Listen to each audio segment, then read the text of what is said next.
Hey folks, welcome to the channel. We're going to get right into it today on the finale of the Kukri build.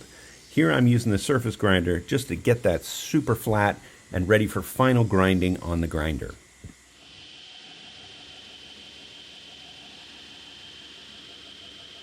You can probably hear it, but I've got the grinder going really slow. I wanted to make sure I don't make any major mistakes and I take my time.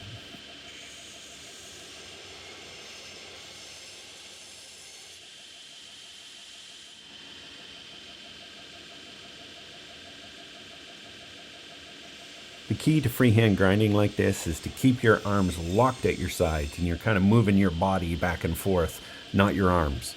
That ensures you get a nice even grind all the way down the blade.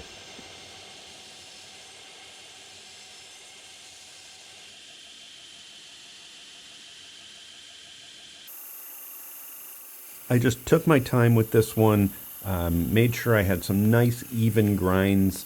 I didn't want to try to hurry up and go too fast, so I kept the grinder pretty slow on this and just kept at it. Probably took me a couple hours to do the final grinding on this one.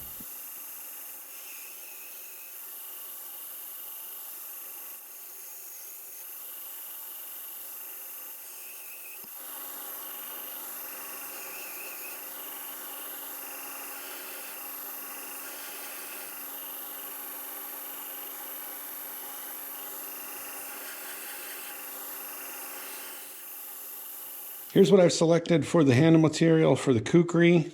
I'm going with these, I think they're beautiful, blue maple burl scales. Well, it was a block. I just cut it into a scale. And I'm going to use red liners. And it's going to be a dark blade, so I think that should look pretty cool.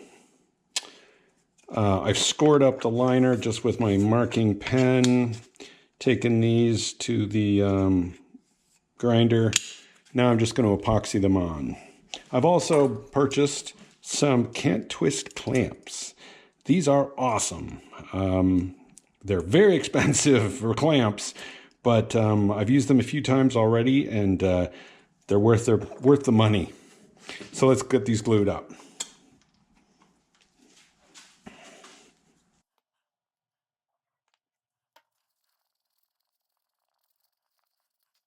My favorite part is when you put epoxy or oil or anything like that on a burl, it just pops as soon as you do it, and it looks amazing.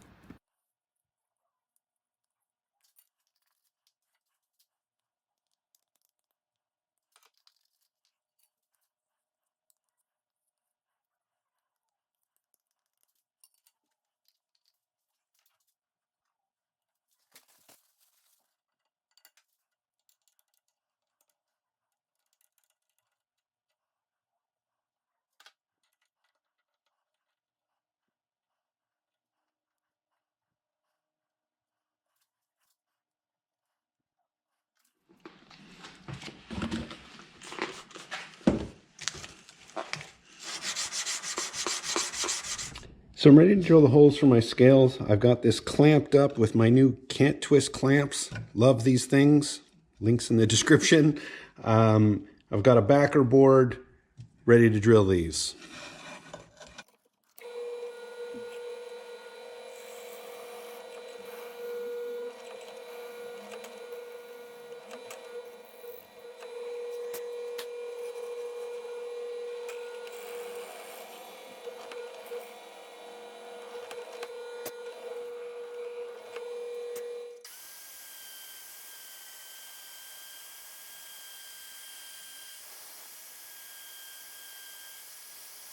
I got this maple burl from Jarrett Fleming at Fleming Wood Supply. I'd highly recommend him. I'll put a link down in the description if you want to get some wood from him.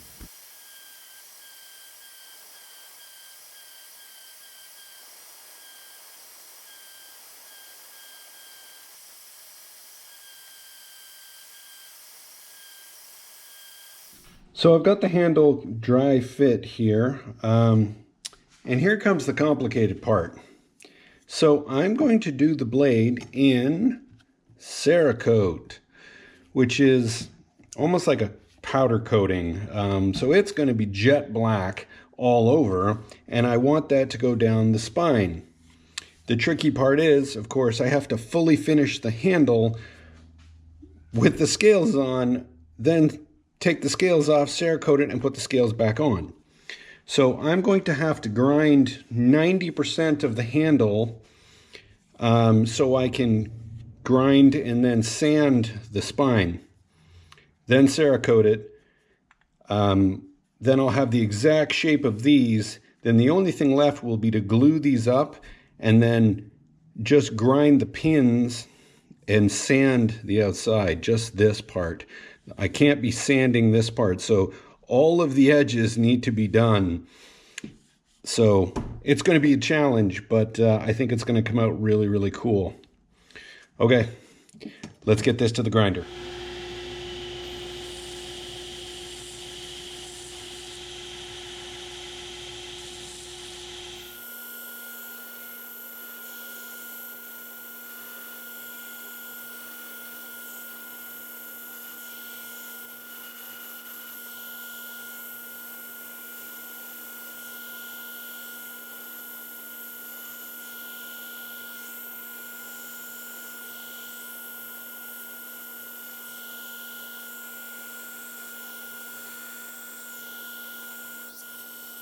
In my design, the scales come to a bit of a point, and I wanted those beveled towards the blade, so this is my 45-degree bevel jig, just so I can put those angles in there.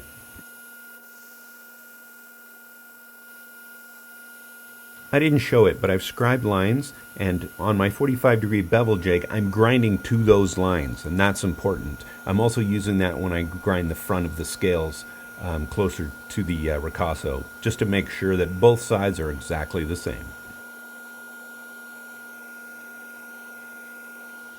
Here again, I'm grinding to my scribe lines. I'm putting 45s on all of the edges, and when I take it to the knife vise and I shoe shine it with sandpaper, that'll give it that rounded feel.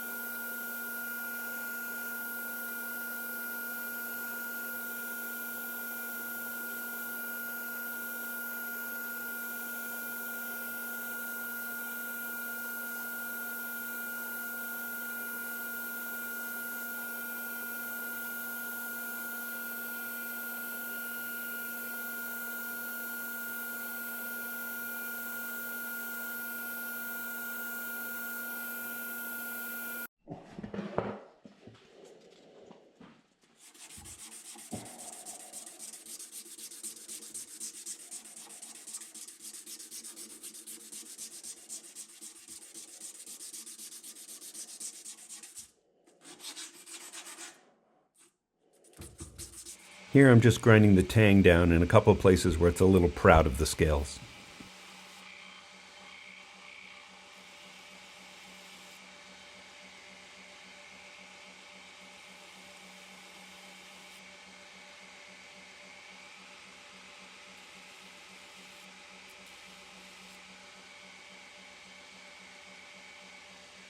And now a final sanding on the exposed part of the tang before we Cerakote it.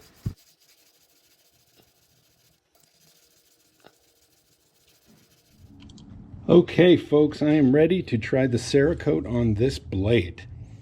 I've got my spray gun here, which is an HPAV. Could have that wrong, but whatever the acronym is. Spray gun hooked up to my compressor. I've got the Cerakote here. I've got the H series. This is the blackout. And then there's the hardener. And depending on how much of the catalyst, I guess, you add to it, the more catalyst, the shinier it is. So I'm going to go for a satin finish, which is 18:1. I've got a couple test pieces here that I'm going to just do just to make sure I know what I'm doing. And I got my knife over here that I'm just going to hang. So let's mix it up and ready to go.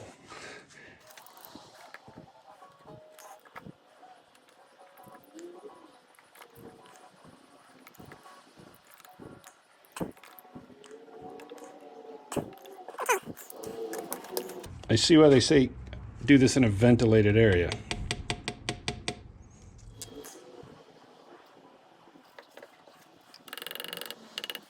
Okay, the instructions say to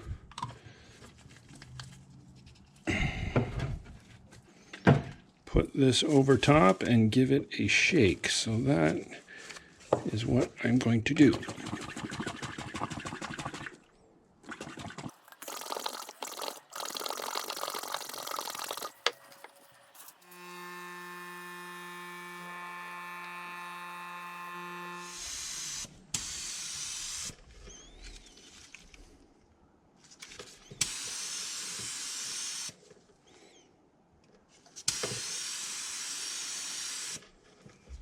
They said it should be wet when it goes on. And the number one problem is too dry. Okay, that looks like it's almost there.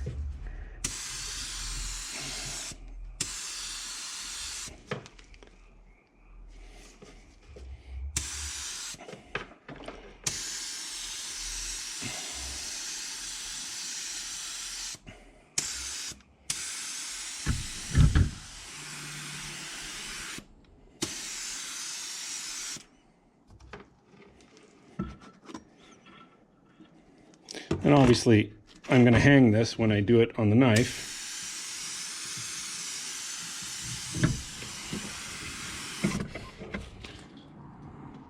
Okay, here we go, folks.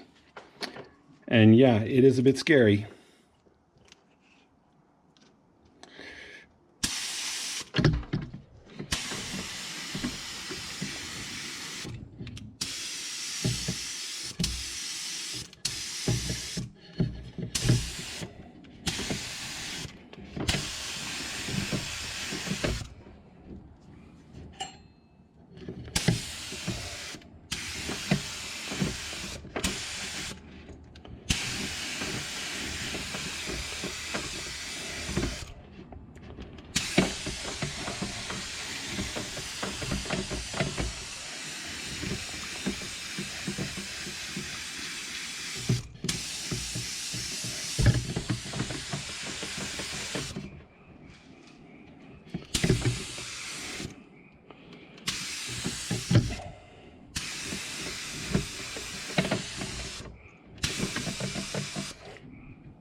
Okay, that looks pretty good.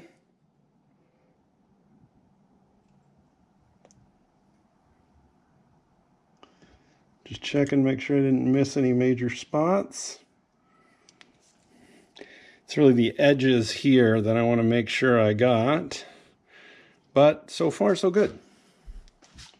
All right, there it is. Now I'm going to set it for 250 for an hour. Here I'm doing final buffing on the handle. And for the pins, I decided to just dome them and sand the tops of the pins so I didn't have to grind them after I glued them.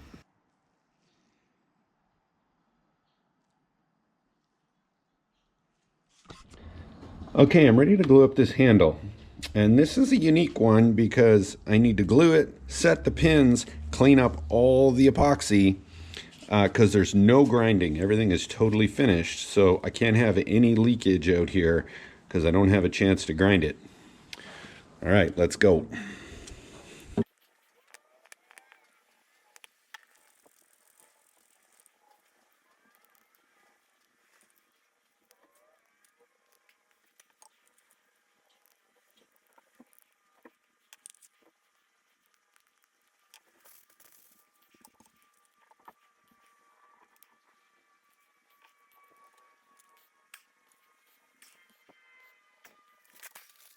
I went through about half a roll of paper towel just trying to clean this blade up as it was going, and I kept getting it on my gloves and my hands, and it was a big mess. Before I started the glue up, I took little pieces of leather and I glued them to the pads on my can't twist clamps so that I wouldn't mark up the handle.